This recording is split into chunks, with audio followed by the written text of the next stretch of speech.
Hello friends, welcome to crazy G K trick. तो आइए daily current affairs की series को आगे बढ़ाते हैं और आज के इस वीडियो में हम 17 अक्टूबर 2023 के सभी करंट अफेयर्स को डिटेल में समझ लेते हैं। वीडियो में एंड तक बने रहिएगा। वीडियो पसंद आए तो वीडियो को लाइक और शेयर कर दीजिएगा। अगर आपको इस टॉपिक की पीडीएफ को डाउनलोड करना है तो आप क्रेजी जी के ट्रिक के एप्लीकेशन से या फिर क्रेजी जी के ट्रिक के टेलीग्राम चैनल पर जाकर फ्री ऑफ कॉस्ट इसकी पीडीएफ को कलेक्ट कर सकते हैं। आइए आज के करंट अफेयर का सबसे पहला क्वेश्चन देख लीजिए। विश्व बैडमिंटन रैंकिंग में पहली रैंक हासिल करने वाली पहली भारतीय युगल जोड़ी कौन सी है? तो देखिए, वर्ल्ड बैडमिंटन रैंकिंग में पहली रैंक हासिल करने वाली भारत की देखिए पहली भारतीय युगल जोड़ी सात्विक साईराज रंकीरेड्डी और चिराग शेट्टी की जोड़ी बन गई है। आंसर ए हो जाएगा। आपने इनका नाम देखिए लास्ट कुछ सेशंस में काफ़ी बार सुना है।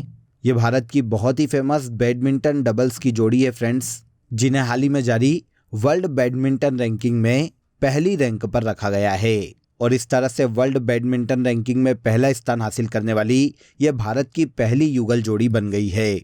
इसके अलावा देखिए, वर्ल्ड बैडमिंटन रैंकिंग में अगर हम मेंस सिंगल रैंकिंग की बात करें तो इसमें भारत के सबसे ऊपर जो खिलाड़ी हैं वो एच.एस. प्रणय हैं फ्रेंड्स, जो कि वर्ल्ड बैडमिंटन रैंकिंग में 8वें स्थान पर रखे गए हैं और इनके बाद भारत के ही लक्ष्य सेन इस रैंकिंग में 15वें स्थान पर है। इससे पहले देखिए, भारत के पूर्व बैडमिंटन खिलाड़ी प्रकाश पादुकोण, साइना नेहवाल और Kidambi Srikanth world badminton ranking में शीर्ष स्थान हासिल कर चुके हैं।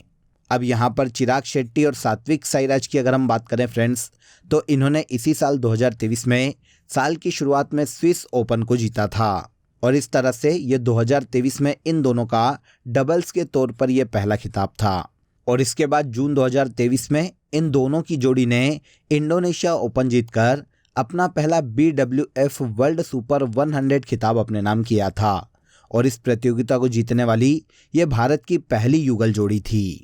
और इसके बाद हाल ही में जो एशियन गेम्स चीन के होंगजू में आयोजित किए गए हैं, उनमें बैडमिंटन में भारतीय जोड़ी चिराग और सात्विक साईराज ने गोल्ड मेडल बैडमिंटन में अपने नाम किया था। तो इस तरह से इनके ऑल ओवर परफॉर्मेंस के आधार पर यह वर्ल्ड बैडमिंटन रैंकिंग में पहले स्थान पर आने वाली युगल जोड़ी है। ओके, आगे बढ़ने से पहले आप सभी को एक अपडेट देता हूं फ्रेंड्स। देखिए, क्रेजी जी के ट्रिक के रूट एप्लीकेशन पर आप सभी के लिए नवरात्रि की सेल शुरू हुई है, जहां पर हर रोज 9 दिनों तक आपको बहुत ही सरप्राइजिंग ऑफर देखने को मिलने वाले हैं। यह ऑफर आपको लगातार 9 दिनों तक क्रेजी जी के ट्रिक के सभी कोर्सेज पर अवेलेबल होंगे। आप कूपन कोड का यूज कर सकते हैं और अधिक जानकारी के लिए आप क्रेजी जी के ट्रिक के हेल्पलाइन नंबर पर भी कॉल कर सकते हैं। आई होप अपडेट अच्छा लगा होगा। आ जाइए नेक्स्ट क्वेश्चन पर आते हैं। ग्रीष्मकालीन ओलंपिक 2028 में निम्नलिखित में से किस खेल को शामिल किया गया है? देखिए, यहाँ पर सबसे इंपॉर्टेंट तो ये है फ्रेंड्स कि ग्रीष्मकालीन ओलंपिक 2028 में क्रिकेट को स्पेशली शामिल किया गया है, लेकिन यहाँ पर आपको जो तीनों गेम्स दिख रहे हैं उन तीनों को ही 2028 के ग्रीष्मकालीन ओलंपिक में जगह दी गई है। तो आंसर डी यहाँ पर सही हो जाएगा। देखिए, हाल ही में इंटरनेशनल ओलंपिक कमेटी की 141वीं बैठक का आयोजन महाराष्ट्र के मुंबई में किया गया था, जिसमें यह डिसीजन लिया गया कि ग्रीष्मकालीन ओलंपिक 2028 जो कि अमेरिका के लॉस एंजलिस में होने वाले हैं, इनमें 5 नए गेम्स को शामिल किया जाएगा, जिनमें देखिए क्रिकेट के अलावा फ्लैग फुटबॉल, बेसबॉल, स्क्वैश और लैक्रोस शामिल है। ये 5 नए ऐसे खेल है फ्रेंड्स जो कि ओलंपिक 2028 में जोड़े गए हैं। यहाँ पर स्पेशली हम क्रिकेट की बात करें तो क्रिकेट को 128 साल बाद ओलंपिक में शामिल किया गया है। इसके पहले सन 1900 में जो पेरिस ओलंपिक खेले गए थे वहाँ पर क्रिकेट को शामिल किया गया था, लेकिन उस वक्त 2 टीमों ने ही इसमें पार्टिसिपेट किया था। उसके बाद कभी भी आज तक ओलंपिक में क्रिकेट को शामिल नहीं किया गया है। अब जाकर 2028 में क्रिकेट को ओलंपिक में शामिल किया जाने वाला है। ओलंपिक खेलों का आयोजन 4 साल में एक बार इंटरनेशनल ओलंपिक कमेटी के द्वारा करवाया जाता है। सबसे पहली बार 1896 में पहले ओलंपिक गेम्स ग्रीस के एथेंस में आयोजित करवाए गए थे। लास्ट बार 2020 में 32वें ओलंपिक खेलों का आयोजन जापान के टोक्यो में हुआ था। हालांकि कोविड के कारण ये 2021 में आयोजित किए गए थे। अब 2024 में फ्रांस के पेरिस में 33वें ओलंपिक खेलों का आयोजन किया जाएगा और 2028 में अमेरिका के लॉस एंजलिस में 34वें ओलंपिक खेलों का आयोजन किया जाने वाला है, जिसमें क्रिकेट के साथ 5 नए गेम्स जोड़े जाएंगे। आगे आइए, हाल ही में क्रिस्टोफर लुक्सन किस देश के प्रधानमंत्री नियुक्त किए गए हैं? क्वेश्चन इंपॉर्टेंट है, नोट कर लीजिएगा। क्रिस्टोफर लुक्सन की बात करें फ्रेंड्स, तो ये देखिए न्यूजीलैंड के हाल ही में नए प्रधानमंत्री नियुक्त किए गए हैं। न्यूजीलैंड में हाल ही में पीएम पद के लिए चुनाव हुए थे, जिसमें कंजर्वेटिव पार्टी ने लेबर पार्टी को हराकर क्रिस्टोफर लुक्सन को अपने देश का नया पीएम नियुक्त किया है। क्रिस्टोफर लुक्सन के पहले न्यूजीलैंड के पीएम क्रिस हिपकिंस थे। अब इनके हटने के बाद क्रिस्टोफर लुक्सन न्यूजीलैंड के नए पीएम बने हैं। देखिए, न्यूजीलैंड की बात करें तो ये प्रशांत महासागर में ऑस्ट्रेलिया के पास स्थित एक देश है फ्रेंड्स, जिसकी कैपिटल वेलिंगटन है। यहाँ पर ऑफिशियल करेंसी के रूप में डॉलर चलती है। कीवी यहाँ का राष्ट्रीय पक्षी है और इस देश की सर्वोच्च चोटी माउंट कुक है। न्यूजीलैंड के मूल निवासी माओरी जनजाति के लोग हैं और न्यूजीलैंड को सामान्यतः दक्षिण का ब्रिटेन भी कहा जाता है। क्रिस्टोफर लुक्सन न्यूजीलैंड के नए पीएम नियुक्त किए गए हैं। हाल ही में डॉक्टर मनोहर सिंह गिल का निधन हो गया। इनका संबंध किस आयोग से था?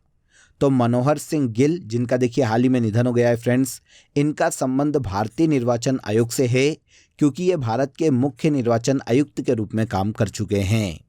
डॉक्टर मनोहर सिंह गिल भारत के 11वें मुख्य चुनाव आयुक्त थे, जिनका कार्यकाल देखिए 1996 से लेकर 2001 तक रहा था। इसके अलावा ये पंजाब केडर के 1958 के आईपीएस अधिकारी थे।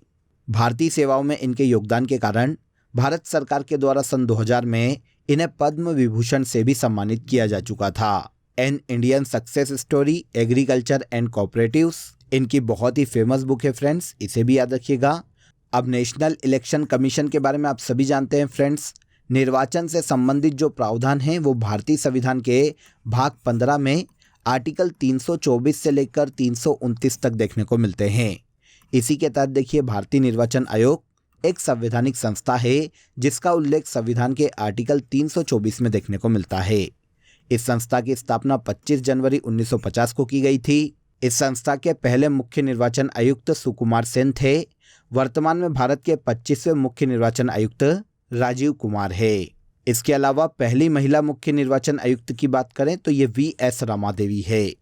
यहाँ पर यह भी याद रखिएगा कि पूरे भारत में राष्ट्रीय निर्वाचन दिवस के रूप में 25 जनवरी को मनाया जाता है, जो कि भारतीय निर्वाचन आयोग का स्थापना दिवस है। क्वेश्चन में मनोहर सिंह गिल की बात की गई है, जिनका हाल ही में निधन हो गया है। ये भारत के 11वें मुख्य निर्वाचन आयुक्त के रूप में काम कर चुके हैं। इसके बाद आइए, भारत के बाहर भीमराव अंबेडकर की सबसे ऊंची प्रतिमा किस देश में स्थापित की गई? तो भारत के बाहर भीमराव अंबेडकर की सबसे ऊंची प्रतिमा अमेरिका में स्थापित की गई है। आंसर डी हो जाएगा। अमेरिका में भीमराव अंबेडकर की जो प्रतिमा स्थापित की गई है फ्रेंड्स, वो 19 फुट ऊंची है, जिसे स्टैच्यू ऑफ इक्वलिटी नाम दिया गया है। यह स्टैच्यू अमेरिका की कैपिटल वॉशिंगटन डीसी में स्थापित किया गया है।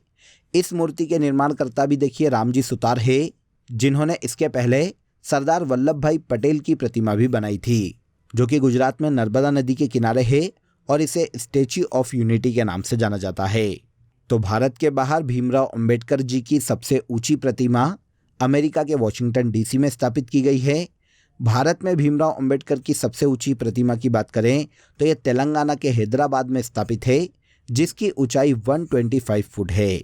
याद रखिएगा, क्वेश्चन इंपॉर्टेंट है, पूछा जा सकता है। ओके, यहाँ तक के देखिए सभी क्वेश्चन आपको क्लियर हो होंगे।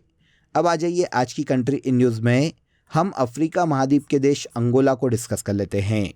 अंगोला जो कि एक पश्चिम अफ्रीकी देश है फ्रेंड्स, इसकी कैपिटल लुआंडा है। अंगोलन क्वांजा यहाँ की ऑफिशियल करेंसी है। जुआओ लोरेंको इस देश के प्रेसिडेंट के पद पर हैं। पड़ोसी देशों की बात करें तो Namibia, Zambia, democratic Republic of the Congo और रिपब्लिक ऑफ द कॉन्गो, ये सभी अंगोला के पड़ोसी देश हैं। अंगोला की पश्चिमी सीमा अटलांटिक महासागर के साथ समुद्र में टच होती है। केटो का खदान, लुलो खदान, एंडियामा और अल-रोसा अंगोला की प्रमुख हीरे की खानें हैं। माउंट मोको अंगोला की सबसे ऊंची पर्वत चोटी है। क्वांजा नदी अंगोला की सबसे लंबी नदी है और यहाँ पर यूनेस्को विश्व धरोहर के रूप में मवांजा कोंगो देखने को मिलता है। यह है अफ्रीकी देश अंगोला, जिसकी कैपिटल लुआंडा है। आइए अगले क्वेश्चन को देखते हैं। विश्व खाद्य दिवस कब मनाया जाता है? पूरे वर्ल्ड में वर्ल्ड फूड डे के रूप में देखिए 16 अक्टूबर को मनाया जाता है। पूरे विश्व में खाद्यान्न के प्रति लोगों को जागरूक करने के उद्देश्य से, कुपोषण या भूखमरी की समस्या के प्रति लोगों को जागरूक करने के उद्देश्य से हर साल फूड एंड एग्रीकल्चर ऑर्गेनाइजेशन के द्वारा 16 अक्टूबर को विश्व खाद्य दिवस के रूप में मनाया जाता है। 2023 में water is life, water is food, leave no one behind विश्व खाद्य दिवस की थीम है। इसके अलावा ये याद रखिएगा कि विश्व खाद्य सुरक्षा दिवस की बात करें तो ये हर साल 7 जून को मनाया जाता है। अब फूड एंड एग्रीकल्चर ऑर्गेनाइजेशन की बात करें, जो कि पूरे विश्व में विश्व खाद्य दिवस मनाता है, तो इसकी स्थापना 16 अक्टूबर 1945 में की गई थी। इसका हेडक्वार्टर इटली के रोम में स्थित है और क्यू डोंग्यू वर्तमान में इस संस्था के प्रमुख है। पूरे विश्व में 16 अक्टूबर को विश्व खाद्य दिवस के रूप में मनाया जाता है। हाल ही में किस राज्य सरकार द्वारा प्रोजेक्ट नीलगिरी तहर को शुरू किया गया है? देखिए, नीलगिरी तहर की बात करें तो ये संकटग्रस्त वाइल्ड क्रिएचर है फ्रेंड्स, जो कि देखिए तमिलनाडु राज्य का राज्य पशु है। इसके संरक्षण के उद्देश्य से तमिलनाडु सरकार के द्वारा हाल ही में प्रोजेक्ट नीलगिरी तहर को शुरू किया गया है। तमिलनाडु के सीएम एम.के. स्टालिन ने राज्य में हाल ही में इस प्रोजेक्ट को लॉन्च किया है, जिसका उद्देश्य तमिलनाडु राज्य के राजकीय पशु नीलगिरी तहर का संरक्षण करना है। इस प्रोजेक्ट को देखिए 2023 में लागू किया गया है और ये 2027 तक राज्य में लागू रहने वाला है। देखिए, दक्षिण भारत में वेस्टर्न घाट का जो एरिया है, स्पेशली नीलगिरी पर्वत का क्षेत्र या केरल या तमिलनाडु का पश्चिमी हिस्सा, यहाँ पर यह संकटग्रस्त जंगली प्राणी की प्रजाति देखने को मिलती है, जिसे नीलगिरी तहर या नीलगिरी साकिन वराई आदू के नाम से जाना जाता है। वर्ल्ड वाइड फंड इंडिया ने देखिए 2008 में नीलगिरी तहर के संरक्षण के लिए कार्य शुरू किया था। ये इतनी ज्यादा संकटग्रस्त है फ्रेंड्स कि इसे भारतीय वन्यजीव संरक्षण अधिनियम 1972 की पहली अनुसूची में संरक्षण दिया गया है। तो नीलगिरी तहर के संरक्षण के लिए प्रोजेक्ट नीलगिरी तहर तमिलनाडु गवर्नमेंट के द्वारा लॉन्च किया गया है। आगे आइए, हाल ही में किस राज्य में समो शहीदी स्मारक एवं पुस्तकालय का लोकार्पण किया गया? तो समो शहीदी स्मारक या पुस्तकालय का लोकार्पण हाल ही में देखिए गुजरात राज्य में किया गया है। आंसर डी हो जाएगा। देखिए, गुजरात का एक पर्टिकुलर गांव है समो गांव। यहाँ पर 1857 ईस्वी की क्रांति के दौरान 12 क्रांतिकारी शहीद हुए थे। उन्हीं क्रांतिकारी या शहीदों के सम्मान में समो शहीदी स्मारक या पुस्तकालय का निर्माण इस गांव में किया गया है। भारत के होम मिनिस्टर अमित शाह ने हाल ही में इस पुस्तकालय और शहीदी स्मारक का लोकार्पण किया है, जो कि भारत के गुजरात राज्य के समो गांव में स्थित है। गुजरात की बात करें तो इसकी कैपिटल गांधीनगर है। भूपेंद्र भाई पटेल वर्तमान में इस राज्य के चीफ मिनिस्टर है और आचार्य देवव्रत इस राज्य के गवर्नर के पद पर हैं। आगे देखिए, 49वीं अखिल भारतीय पुलिस विज्ञान कांग्रेस निम्नलिखित में से किस शहर में आयोजित की गई? तो 49वीं अखिल भारतीय पुलिस विज्ञान कांग्रेस का आयोजन उत्तराखंड के देहरादून में किया गया है। आंसर डी हो जाएगा। उत्तराखंड के देहरादून में पुलिस को आधुनिक तकनीक से लैस करने के उद्देश्य से, इस तकनीक का प्रशिक्षण देने के उद्देश्य से 49वीं अखिल भारतीय पुलिस विज्ञान कांग्रेस का आयोजन उत्तराखंड के देहरादून में स्थित वन अनुसंधान संस्थान में किया गया है। भारत के होम मिनिस्टर अमित शाह ने इस पुलिस विज्ञान कांग्रेस का इनॉग्रेशन किया था। आयोजन कहाँ किया गया? तो आयोजन उत्तराखंड के देहरादून में किया गया है। इसके बाद आज के करंट अफेयर का सबसे लास्ट क्वेश्चन देखिए, महिला हॉकी एशियाई चैंपियंस ट्रॉफी 2023 का शुभंकर क्या है? देखिए, पहले हम ये जान लेते हैं कि महिला हॉकी एशियाई चैंपियंस ट्रॉफी 2023 का आयोजन कहाँ पर किया जाएगा। तो इसका आयोजन 2023 में झारखंड में किया जा रहा है, जिसमें देखिए जूही, जो कि एक हाथी से प्रेरित कार्टून कैरेक्टर या शुभंकर है, ये 2023 में महिला हॉकी एशियाई चैंपियंस ट्रॉफी की शुभंकर है। झारखंड राज्य के सीएम हेमंत सोरेन ने झारखंड के रांची में हाल ही में झारखंड महिला एशियाई चैंपियंस ट्रॉफी 2023 के शुभंकर का अनावरण किया है, जो कि एक हाथी से प्रेरित कार्टून कैरेक्टर है। अब इस चैंपियनशिप के देखिए अन्य फैक्ट जान लेते हैं हम, जो कि हमारे लिए इम्पोर्टेंट है। आयोजन झारखंड के रांची में 27 अक्टूबर को शुरू होगा और 5 नवंबर तक चलेगा। इस हॉकी चैंपियनशिप में भारत के अलावा जापान, चीन, कोरिया, मलेशिया और थाईलैंड की टीमें पार्टिसिपेट करने वाली है और इस चैंपियनशिप में भारतीय महिला हॉकी टीम की कप्तान सविता होगी। इसके पहले महिला हॉकी एशियाई चैंपियंस ट्रॉफी का जो पिछला संस्करण था वो 2021 में साउथ कोरिया में आयोजित किया गया था और अब 2023 में इसका आयोजन झारखंड के रांची में किया जाएगा। क्लियर? तो देखिए यहाँ तक के सभी क्वेश्चन आपके क्लियर हो गए होंगे। अब आ जाइए आज की फैक्ट शीट में। हम कल के सेशन की फैक्ट शीट को आगे बढ़ाते हैं और एशिया महाद्वीप के प्रमुख देश, उनकी कैपिटल और उनकी करेंसी को जान लेते हैं। तो दक्षिण कोरिया, इसकी कैपिटल देखिए सियोल है और वॉन यहाँ की ऑफिशियल करेंसी है। मकाऊ की कैपिटल भी मकाऊ है, पटाका यहाँ की ऑफिशियल करेंसी है। जापान की कैपिटल टोक्यो है और येन यहाँ की ऑफिशियल करेंसी है। याद रखिएगा, जापान से काफ़ी क्वेश्चन पूछे जाते हैं। ब्रुनेई की कैपिटल बंदर सेरी है, डॉलर यहाँ की ऑफिशियल करेंसी है। साइप्रस की कैपिटल निकोसिया है और पाउंड यहाँ की ऑफिशियल करेंसी है। इसके बाद हांगकांग की कैपिटल विक्टोरिया है और डॉलर यहाँ की ऑफिशियल करेंसी है। गुआम की कैपिटल अगाना है, डॉलर यहाँ की ऑफिशियल करेंसी है। ओमान की कैपिटल मस्कट है और रियाल यहाँ की ऑफिशियल करेंसी है। इसके बाद फिलीपींस की बात करें तो इसकी कैपिटल मनीला है और फिलीपींस पिसो यहाँ की ऑफिशियल करेंसी है। और लास्ट में है हमारे पास सीरिया, जिसकी कैपिटल दमिश्क है और पाउंड यहाँ की ऑफिशियल करेंसी है। अब आ जाइए लास्ट डे के सेशन में जो करंट अफेयर हमने डिटेल में समझा था उसे हम एक बार यहाँ पर रिवाइज कर लेते हैं। सत्यजीत रे लाइफ टाइम अचीवमेंट पुरस्कार 2023 माइकल डगलस को दिया गया है। आईसीसी द्वारा सितंबर 2023 के लिए ICC men's player of the month का खिताब शुभमन गिल को दिया गया है। लॉरियस ब्रांड के नए ब्रांड एम्बेसडर नीरज चोपड़ा बनाए गए हैं। 2023 में विश्व प्रवासी पक्षी दिवस 14 अक्टूबर को मनाया गया। फीडे विश्व जूनियर रैपिड शतरंज चैंपियनशिप 2023 का खिताब रौनक साधवानी ने जीता है। संस्कृत विद्वान डॉक्टर दयाभाई करुणाशंकर शास्त्री का हाल ही में निधन हो गया। भारत सरकार के द्वारा इन्हें 2016 में पद्मश्री से सम्मानित किया गया था। इसके बाद बथुकम्मा त्यौहार तेलंगाना राज्य में मनाया जाता है। यूरोप का पहला निजी रॉकेट म्यूरा 1 को स्पेन ने लॉन्च किया है। सरस्वती सम्मान 2022 से तमिल लेखिका शिव शंकरी को सम्मानित किया गया। और लास्ट देखिए, भारत और श्रीलंका में नागपट्टिनम जो कि तमिलनाडु में स्थित है और कांके सतुरई जो कि श्रीलंका में स्थित है, इनके मध्य में नौका सेवा की शुरुआत 40 साल बाद की गई है। तो ये सभी ऐसे करंट अफेयर हैं फ्रेंड्स जिन्हें हमने लास्ट डे के सेशन में डिटेल में समझा था। अब आज के लिए आप सभी के लिए क्वेश्चन ऑफ द डे है, भारत की पहली महिला मुख्य चुनाव आयुक्त कौन थी? वेरी वेरी इंपॉर्टेंट, कमेंट में ज़रूर बताइएगा कि इस क्वेश्चन का आंसर क्या है। इसके अलावा दोस्तों आप सभी के लिए एक इम्पॉर्टेंट अपडेट है। अब आपके लिए क्रेजी जीके ट्रिक के सभी कोर्सेज वेबसाइट पर भी अवेलेबल है।